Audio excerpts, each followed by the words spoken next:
and playing great basketball. So, sometimes you have nights like that. But I love the way our guys are coming out and the intensity that we're playing with and the togetherness on both sides of the ball. So we're tied together defensively and offensively. Guys are, sharing the ball, making plays for each other. And when you do that, you can get into rhythm. And so we got to continue to do it. And, the challenge doesn't stop. We can't feel too good about ourselves. We got to get ready for Memphis, and Memphis is rolling. Three straight victories. You kind of sense that this team had it in them, even though they had that losing streak. I mean, how do you feel about? Well, I mentioned this to you guys, and I tell them that is when we came back from the break, the Miami game, the two Philly games, the Phoenix game, like each game, I thought we played really well. We didn't have a whole lot to show for it, but I thought we were playing good basketball. So now we're starting to scratch out the wins, and so we just got to keep going. Take it day by day, concentrate on improvement, keep getting better. And we've been emphasizing all year how important it is to be mentally tough when you're facing adversity, and that's what we're doing. When they cut the deficit to 14 in the third quarter, how do you like how you guys responded? Yeah, so it's going to be a game of runs, and in human nature is to let your guard down just a little bit, and if you do that, the way teams can make up ground now, it's a lot different than it used to be. You can with the way teams can shoot threes, and with a guy like Doncic, 10 points in a minute, 12 points in a minute is nothing. So if you let your guard down, a couple bad possessions, turnover, bad shot, next thing they knock 2 or 3 threes in, then they start to get hope.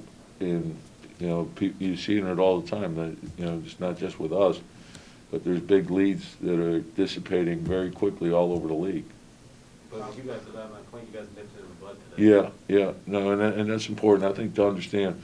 Okay, if you get a big lead and they go on a run, okay, get your timeout, get organized, get a good shot the next time down. Like just calm everyone down, and again, that we talk about control and manage the game, so understand what's going on in the game. And so sometimes if a team goes on a run, you just got to make sure that next time down, you execute and you get a great shot. Did you make it tough on Doncic? You got knocked to the floor a few times. Did you make it tough on Luka maybe tonight?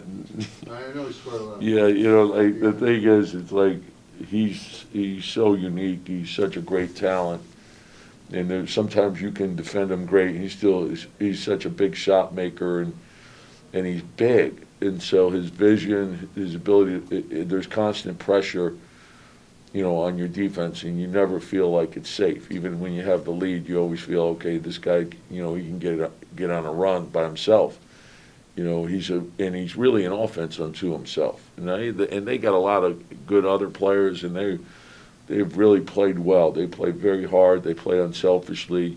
Sometimes when you don't make shots, it doesn't look good, but this team is playing a very high level of basketball. Tom, Mitch ended up on Luka for some possessions, which is Yeah. kind of stuff. How do you think he did in this situation? Well, I thought Mitch was terrific because he wasn't feeling his best, and he gave us a big lift at the start of the game. And Mitch has great feet, and he's got great length, and so his positioning is improving, and those extra possessions that he's given us.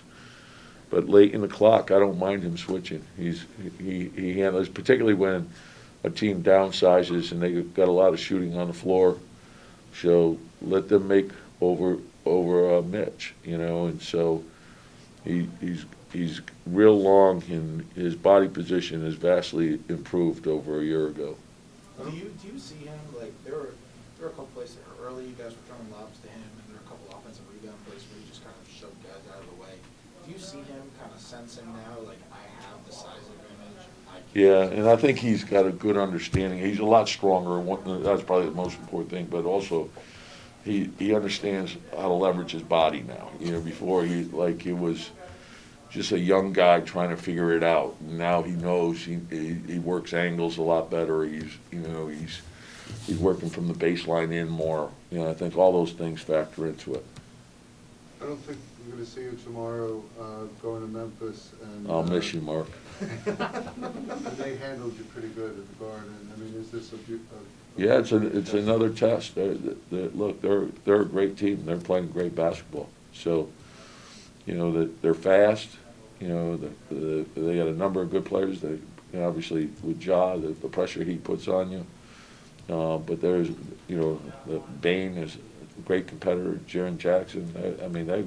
They're a good, really good team. There was kind of a funny moment in the fourth quarter there where I think Quickly and Randall were like pleading with you not to challenge. What happened? Oh, who knows? On every play, you got half the guys saying challenge, the other half saying don't challenge. Then we got the guys who are actually in charge of. We're looking at the video. They're, those are the guys you want to rely on. So, but it's today's NBA. So you not just with Mitch, but you guys were switching like a lot tonight. It seemed like what? Yeah. Was that something you like specifically? Well, it's one of the things that we've done more of because of, with all the guys that we have out. So we've been playing RJ at the 4, Cam was playing the 4. So, I like the length of those. All right, Tip's done, man. Oh, good. Thank you. They're all yours. Enjoy your night, Tibbs.